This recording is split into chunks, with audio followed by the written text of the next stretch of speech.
The checklist indicates the progress you are making when entering information in your program of study. The checklist compares what you enter in the Courses tab, Committee tab, and Additional Requirements tab to the requirements for your major and degree combination. Each row in the checklist has 3 parts: Your Total, Requirement, and Complete. The Your Total column displays the total credits from the courses you add. Add a course, and Your Total updates automatically each time. Your Total also keeps track of your committee members from the Committee tab and the Additional Requirements tab. The Requirement column provides a brief description of the requirement that must be satisfied by your program of study courses. Click or tap the arrow at the beginning of the row for a more detailed description of the requirement. The detailed description can help identify what changes you need to make to satisfy the requirement and make it complete.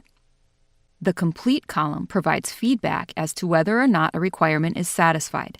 An X indicates that the requirement is not met, and a check mark means that the requirement is complete.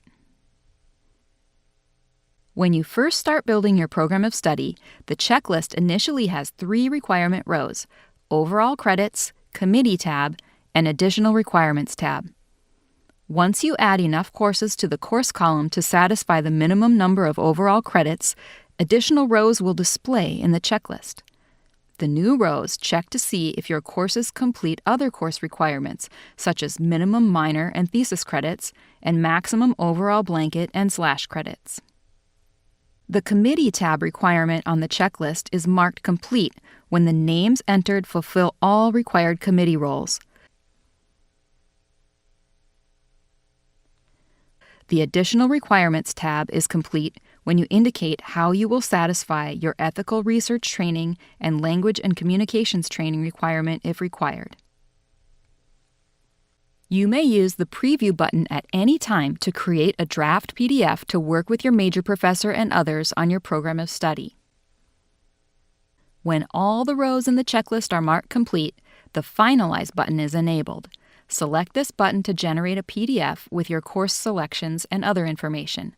This is the official document you print and use to collect committee signatures. Use this button when you are finished collaborating with your major professor on your program of study and you are ready for your major professor and other committee members to sign. You will not be able to update or change the program of study after you have finalized it.